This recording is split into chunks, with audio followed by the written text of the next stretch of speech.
All right, welcome everybody to MIS418 for the spring 2021 semester.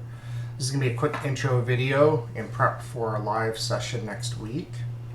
As a reminder, 1 week from today, which is going to be January 25th at 6:30 p.m., you should join the Zoom call.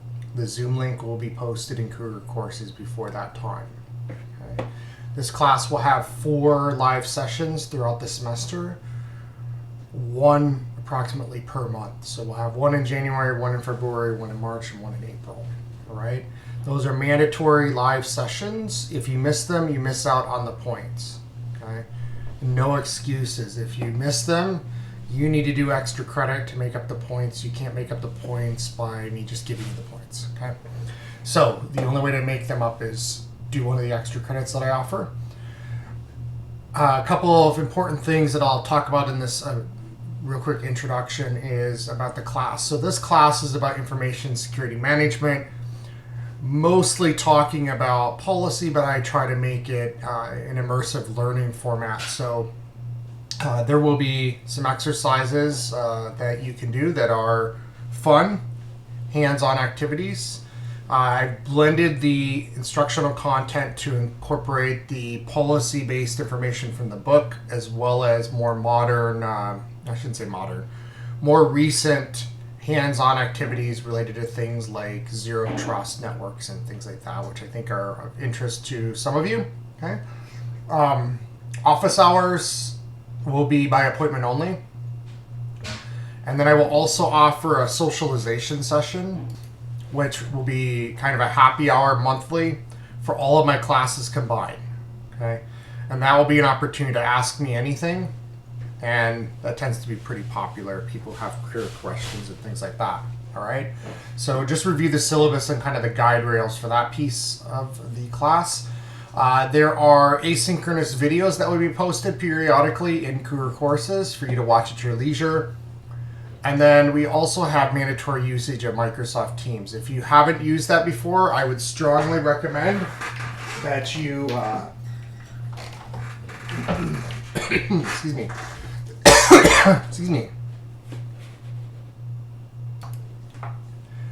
Anyways, the Microsoft Teams aspect is mandatory. If you don't know how to set that up, I would suggest you contact the student help desk. I'm not able to help with getting Microsoft Teams installed and logged in. It uses your Cougar Courses campus account, the same thing you log in with everything else. So contact the student help desk if you have questions about that. There's a join code and a link in Cougar Courses. If you use the link and you can't get the join code to work, it ought to ask me for permission to add you to the class. Okay, just delays it a little bit, but I can add you in. If you still don't see anything after a couple of days, you should probably try it again and then maybe work with the help desk. Okay. Students have been successful getting that join code to work. So if you're having some troubles with it, I would suggest contacting the help desk to see if they can maybe help you out. Okay. All right. Get that done as soon as possible. That's a critical piece for this class. There's a homework assignment I'll talk about in just a moment related to that. All right. Okay, the book is Management of Information Security, this one here.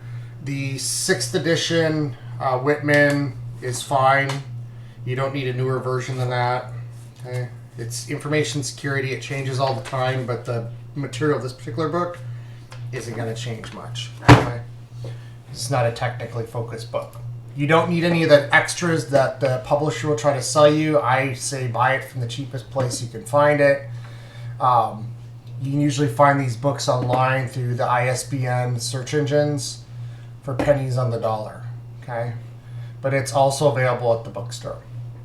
As far as attendance, you have to attend the live sessions. It's absolutely required. I will take attendance at the live sessions, and if you're not present and participating, you won't receive credit. Okay, I'll talk a bit more about that at the first class. No attendance the other week, so only when we have the live sessions. Participation during the live session is critical. If you're not participating, you will not get credit. Okay. As far as copyright goes, I don't care if you use your computer. In fact, you pretty much have to use a computer with online classes. But I ask that you be respectful during the live lecture and that you also don't post any of my materials on any type of website. If you do so, it's a violation of copyright law. Okay? Not only will it be taken down, but you could expose yourself to legal liability. We don't want that. Graded components. This class is mostly based on immersive activities. Okay? There are no quizzes. There are no exams in this class. Okay? That should relieve some stress for many of you. Right? You shouldn't focus on memorizing information. Nobody in the field memorizes information. Okay? It's more about how to utilize resources and apply your analytical thinking and experimentation skills to solve actual business problems. Okay? And secondly, to all of that, you should have fun. Okay? That's the purpose of my class. So have as much fun as you can. All right, so your grades, which is what I think many of you care about. Your attendance and participation of those 4 live sessions are going to equal 16% of your grade, 4% per class. So if you miss one class, you brought your grade down by 4%. You missed 2 classes, you brought it down by 8%, etc. You get 2% of your grade just for getting the course tool set up, which is Microsoft Teams, by the end of week 3. No late exceptions for that, okay, for any reason. And then the homework, 32% of your grade for the homework. There are going to be 4 assignments, each worth 8% of your grade. Okay? And then the project is worth 50% of your grade. Okay? You're going to work on the project in a small group, asynchronously, I would imagine, for most of you, but if you need to work synchronously, virtually, that's totally fine. Okay? Nothing requires that you meet in person or anything crazy like that. Okay? So there are a total of 1,000 points. You can divide by 10 to get your percentage score at any time. All right. Let's see here. Talked about the course tool, talked about attendance, homework. So I don't have a specific due date until the end of the course for those. I encourage you to submit them as you go along so you don't end up with a ton of work at the end of the class. But I feel that the pandemic makes it necessary to be very flexible on that. Okay. Now, they will help you for the project, so it's in your best interest to do them, as soon as you can. All right. They're graded on a pass-fail basis, so either you get all credit or you get no credit. I don't want to have you worrying about success. Okay. It's great if you have success. It's also totally fine to have failures and learn from those failures. Okay. Now, if you have a failure doing the homework and you just give up, you won't get credit. Okay. If you have a failure during the homework and you explain to me what you tried to do, where you had problems, and you articulate how you learned from the experience, then you'll get credit. All right. So make sure that if you do fail, that you document your failure and learn from it. All right. Again, correctness is not the objective. Okay? Failures can be just as helpful to you, or more so, of the what correctness is. Okay. Now, each one of these has instructions, and generally speaking, it's an activity, and then writing a report. Okay. I'm gonna make a quick change to this document that I have here. Some homework assignments. Okay. If there are multiple components in the homework, you have to do all of them to get exception. Okay, so if it asks you to do an activity and do a report, if you only do one or the other, you don't get any credit. Okay, you get a 0. So if you do the activity, write the report, and then your cat, your child, your dog, your python, whatever eats your report, then you might want to rewrite that before you submit it. Otherwise, you will have wasted your time. Okay.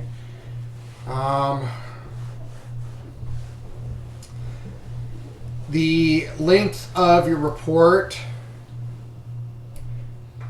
that's required will be in the actual assignment. So if you don't meet that, you'll get a 0 as well.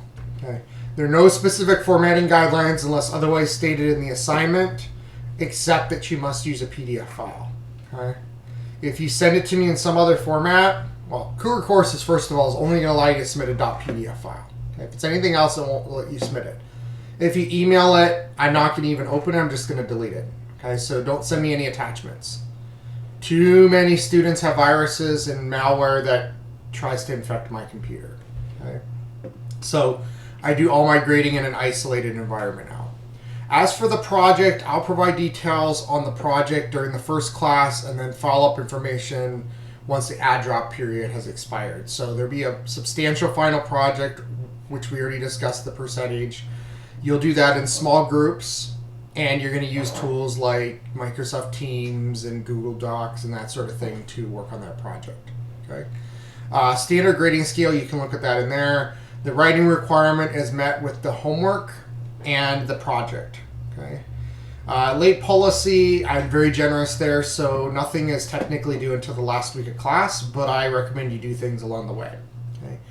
If you catch COVID or have some other type of medical issue, then you can request an incomplete towards the end of the course. Okay. Incomplete is the only way to extend past the deadline in the syllabus. Okay. There's no extension unless you request incomplete. Right? I've already made the assignments due at the very end. That's as best as I can do. Okay. I have deadlines for myself to turn in your grades, and I can't ask for an extension on those. So if you cannot complete the work, you should request an incomplete. It will be approved, but you also have to make sure that you electronically accept the incomplete contract in MIS418Intro. If you did not do that at the end, you might end up failing the course. Okay, there's an automatic reset of your grade if you don't do all the paperwork. So you need to make sure you do that. I will start it. You need to finish it. And then the other thing, it's your responsibility, not mine, to download all the assignment instructions before the end of the course if you're missing something. Okay, and you need to make sure you have that so you can do the missing work, right? Makeup policy, other than the medical exception where you can do an incomplete, there are no makeup assignments, okay? I also don't let you resubmit things for a higher grade, nor do I allow you to send me an email with your assignment asking for feedback ahead of time as a way to try to work around that policy, all right? You need to submit them through Kruger courses. Now, there's a possibility that during one of the live sessions, I could, at my discretion, offer to do a review of a particular assignment if I feel like people are struggling with it. In that case, it would be publicly done in front of the whole class, okay? And it would be strictly on a volunteer basis. That might be the only way to have me give feedback. Extra credit, I usually give a lot of extra credit. You should check Kruger courses for that. Collaboration, I want you to form virtual tutoring groups with peers, okay, and work through any challenges that you face. But you must all submit your own work. Otherwise, that's academic dishonesty. Okay. I'm using Microsoft Teams. You should get that set up as soon as possible. Okay. The lectures are going to be in Kruger courses now. They're not going to be in YouTube anymore. Okay. So the lectures will be in Kruger courses. There'll be initially a YouTube video, but as soon as the library captions them, then they'll be switched to some proprietary format that the university has. All right. If you have any course questions, I ask that you, if it's not confidential, use Microsoft Teams. That way everybody can see your question and I don't get asked the same question like 100 times. Okay. If you just send me general course questions via email, you're going to probably see an automated response telling you to use Microsoft Teams. If it's confidential, just highlight it's confidential, and I'll take a look and get back to you. Okay. All right. Technical support information in the syllabus, the academic honesty, and other policies are in the syllabus. Learning accommodations for DSS. Don't tell me about that during the live sessions. Send me an email with the DSS form. And then as far as the schedule goes, let's just run through that real quick. So in week 1, we're not going to cover any substantive material. We're going to go over the course intro. We're going to do the project review. And if we have time, we might end up doing a little bit of a fun exercise to kind of get you interested in the material, but we're not going to cover anything substantive. Okay? There's no reading for week 1. Weeks 2 and 3, you're going to start reading the book. Okay, so you're going to watch some pre-recorded videos on information security and compliance. Week 4, we come back to a live session. We're going to do an in-class data security activity, which will be a lot of fun. Okay, there will be some supplemental materials for that. Week 5, we cover data security some more. Then week 6, week 6 is a big week. You have a lot of asynchronous material, 3 chapters of the book to read, and you also have 3 lectures you're going to have to watch that week. Okay, that's so I can fit this extra material in, which will be a lot more fun than the book, I guarantee you. All right. Week 7, you're going to do prep for SETA, which is Security, Education, Training, and Awareness. This is going to be a big part of your project, by the way, so this unit is very important. You are going to read up on SETA, and then in week 8, we're going to do an in-class SETA activity together. Okay? Then week 9, you get your spring break. Can't imagine anybody's going to be going anywhere, but you still get the time off. Then weeks 10 and 11, so 10 is going to be risk management, 2 chapters you have to read. And then Zero Trust and Ephemeral Infrastructure in week 11. You're going to prep for week 12 where we do an exercise together. That's going to be, I think that one's going to be a lot of fun for us. We're going to do an activity together. And then weeks 13 through 16 are all going to be material from the books. To wrap up the class, your project and all homework are due on May 16th at 11 p.m. Okay? Everything's due by then. No exceptions, all right? And then at the bottom of the syllabus, you'll see the written communication rubric for the assignment, the project assignment. I'm not anticipating us doing oral communication activities other than the training set of stuff that you'll do, okay? So if I'm not sure if I'm going to be able to grade using this rubric or I have to create a new one, I need to get some more guidance on that, but I'll let you know, all right? So that's it for the intro. Should be a fun class. And just a reminder, this is a 2-unit class. So just review the expectations of a 2-unit course in terms of the work that you should be spending on this class. Okay? I have only 6 assignments plus the in-class work. Okay? So it shouldn't be a ton of work for you.